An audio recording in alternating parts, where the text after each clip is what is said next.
سورہ نبا کی آیت نمبر 31، سورہ نبا کا اور 30ویں پارے کا دوسرا رکوع۔ اللہ رب العالمین نے ارشاد فرمایا، ان للمتقین مفازا، بے شک ڈر والوں کو کامیابی کی جگہ ہے۔ متقین اللہ کا خوف رکھنے والے اور اللہ کے خوف کی وجہ سے سچی پکی توبہ کرنے والے، ایمان لانے والے، ایمان پر قائم رہنے والے، گناہوں سے اپنے آپ کو دور رکھنے والے، یقیناً وہ کامیاب ہیں، کامیابی کی جگہ میں ہوں گے، یعنی جنت میں ہوں گے، جہاں انہیں عذاب سے نجات ہوگی اور ہر مراد حاصل ہوگی۔ حدائق و اعنابا، باغ ہیں اور انگور، جن میں قسم قسم کے نفیس پھلوں والے درخت ہیں اور قسم قسم کے میوے پھل ہیں۔ وعنابا، اور خاص طور پر انگور کا ذکر کیا گیا۔ قرآن مجید فرقان حمید میں جس پھل کا اور جس اناج کا ذکر ہے، یہ انسانی صحت کے لیے انتہائی مفید ہے۔ احادیث طیبہ میں جن پھلوں کا یا جن کھانے کی چیزوں کا یا پینے کی چیزوں کا ذکر ہے، اور نبی اکرم صلی اللہ علیہ وآلہ وسلم نے جنہیں شرف سے نوازا، جن کا استعمال سنت ہے، یہ ہمارے لیے انتہائی مفید ہے۔ اگر ہم راحت چاہتے ہیں تو ہمیں چاہیے کہ ہم ان چیزوں کی فہرست سیرت کی کتابوں سے پڑھ لیں۔ سیرت رسول عربی، الحمدللہ اہل سنت کے مکتبوں پر یہ کتاب دستیاب ہے۔ سیرت مصطفیٰ، یہ بھی کتاب دستیاب ہے۔ تو اس طرح کی کتابوں میں وہ پوری تفصیل ہوتی ہے، فہرست ہوتی ہے کہ نبی اکرم صلی اللہ علیہ وآلہ وسلم نے کھانے پینے کی کن چیزوں کو شرف عطا فرمایا، فیض عطا فرمایا، کن کا استعمال سنت ہے۔ تو ہم اپنی خوراک میں اس کا استعمال کریں تو بے شمار بیماریوں سے انشاءاللہ محفوظ رہیں گے۔ تو یہاں پر انگور کا ذکر ہے، وہ اعنابا، کہ جنت میں قسم قسم کے میوے ہوں گے، خاص طور پر انگور بھی ہوگا۔ وہ کواعب اترابا، اور اٹھتے جوبن والیاں ایک عمر کی۔ جنتی عورتوں کا ذکر ہے کہ ان کی اور ان کے شوہروں کی عمر یکساں ہوگی۔ حدیث پاک میں ہے کہ جنتی 30 سال یا 33 سال کے دیکھنے میں معلوم ہوں گے اور ہمیشہ ایسے ہی رہیں گے۔ دنیا میں کبھی خوشی ہے، کبھی غم ہے، اور کبھی غم کی وجہ بھی سمجھ میں نہیں آتی، دل میں عجیب سی بے چینی ہوتی ہے۔ لیکن جنت میں خوشی ہی خوشی ہے، وہاں نہ غم ہے، نہ فکر ہے، نہ پریشانی ہے، نہ بیماری ہے، نہ دکھ ہے۔ وَكَأْسًا دِهَاقًا، اور چھلکتا جام، شراب نفیس کا چھلکتا جام ہوگا، شراب طہور کا جام ہوگا۔ ایسی شراب ہے کہ جو پاک ہے، اس کے پینے سے سر میں درد نہیں ہوتا، اس سے نشہ نہیں ہوتا۔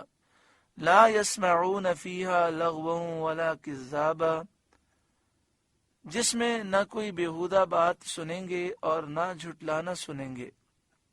یعنی جنت میں نہ کوئی بیہودہ بات سننے میں آئے گی، نہ وہاں کوئی کسی کو جھٹلائے گا، نہ وہاں کسی سے کسی کو نفرت ہوگی، نہ آپس میں لڑائی جھگڑا ہوگا، بلکہ محبت ہی محبتیں ہوں گی۔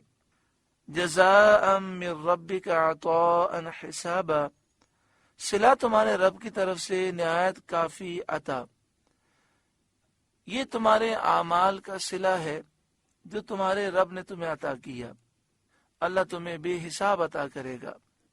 رب السماوات والارض وما بینہما الرحمن لا یملکون منہ خطابا، وہ جو رب ہے آسمانوں کا اور زمین کا اور جو کچھ ان کے درمیان ہے، رحمان، کہ اس سے بات کرنے کا اختیار نہ رکھیں گے۔ اللہ تعالیٰ کے خوف کی وجہ سے کسی کو جرت نہ ہوگی کہ وہ اللہ تعالیٰ سے کلام کر سکے۔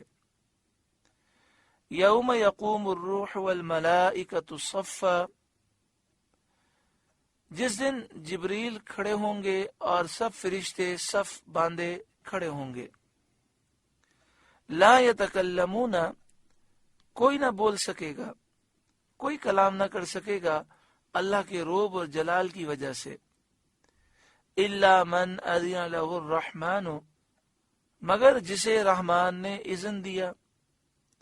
تو جسے اللہ تعالیٰ کلام کی اجازت دے گا وہ کلام کرے گا، جسے اللہ تعالیٰ شفاعت کرنے کا حکم دے گا وہ شفاعت کرے گا.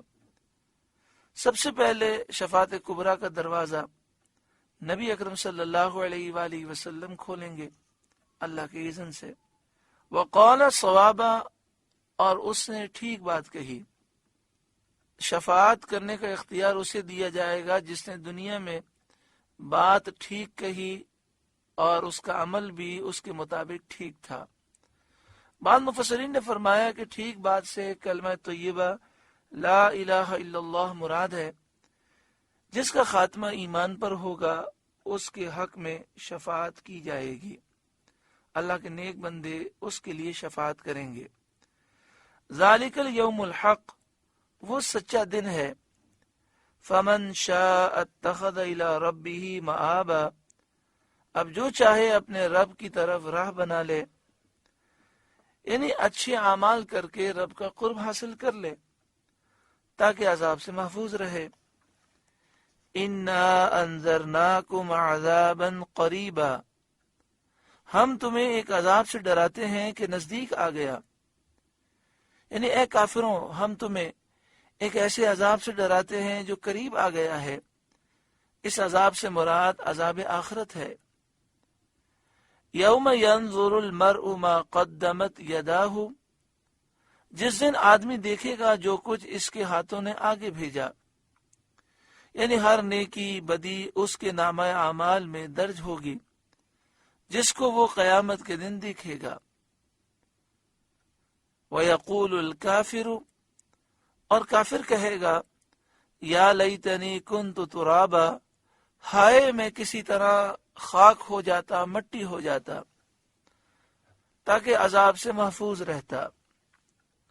حضرت عبداللہ بن عمر رضی اللہ تعالی عنہما نے فرمایا کہ قیامت کے دن جب جانوروں اور چوپایوں کو اٹھایا جائے گا اور انہیں ایک دوسرے سے بدلہ دلایا جائے گا، اگر سینگ والے نے بے سینگ والے کو مارا ہوگا تو دونوں کو زندہ کیا جائے گا، اور دنیا میں جس کے سینگ نہیں تھے اس جانور کو سینگ دیے جائیں گے اور وہ بدلہ لے گا، اسے بدلہ دلایا جائے گا.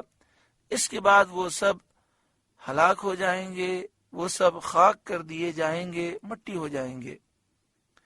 یہ دیکھ کر کافر تمنا کرے گا کہ کاش میں بھی خاک کر دیا جاتا.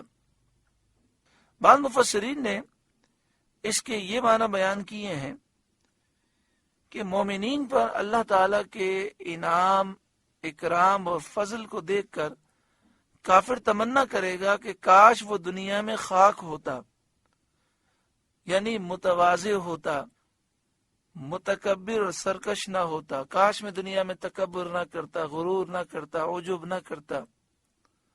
کاش میں دنیا میں تواضع سے، عاجزی، انکساری سے رب کی بارگاہ میں جھک جاتا. ایک قول مفسرین کا یہ بھی ہے کہ یہاں کافر سے مراد ابلیس لعین ہے، شیطان ہے، جس نے حضرت آدم علیہ السلام پر طعنا کیا تھا کہ وہ مٹی سے پیدا کیے گئے اور اپنے آگ سے پیدا کیے جانے پر افتخار کیا تھا، فخر کیا تھا، غرور کیا تھا. جب وہ حضرت آدم علیہ السلام اور ان کی مومن اولاد کے ثواب کو دیکھے گا اور اپنے آپ کو عذاب کی شدت میں مبتلا پائے گا تو کہے گا کاش میں مٹی ہوتا، یعنی حضرت آدم علیہ السلام کی طرح میں مٹی سے پیدا کیا ہوا ہوتا اور اللہ کا فرما بردار ہوتا. آگ سے بھی پیدا کیا گیا، اس وجہ سے میں نے غرور کیا اور اس غرور کی وجہ سے میں برباد ہوا. کاش میں مٹی سے پیدا ہوتا اور حضرت آدم علیہ السلام کے نقش قدم پر چل کر میں جنت میں جاتا. وَيَقُولُ الْكَافِرُ يَا لَيْتَنِي كُنْتُ تُرَابًا، اور کافر کہے گا ہائے میں کسی طرح خاک ہو جاتا، یا اس کا ترجمہ یوں بھی ہو سکتا ہے ہائے میں کسی طرح خاک ہوتا، مٹی ہوتا۔ سورہ نبا کا درس مکمل ہوا۔ اللہ رب العالمین اس سورہ مبارکہ کے نور سے ہمارے قلوب کو روشن اور منور فرمائے۔ اس میں متقین کے لیے اس بات کا ذکر ہے کہ وہ کامیاب ہوں گے، جنت میں ہوں گے۔ اللہ تعالی ہمیں اپنا خوف عطا فرمائے، سچی پکی توبہ نصیب فرمائے، اور ہر برائی سے ہمیں نجات دے اور پاکیزہ زندگی عطا فرمائے۔ آمین بجاہ سید المرسلین صلی اللہ علیہ وآلہ وسلم۔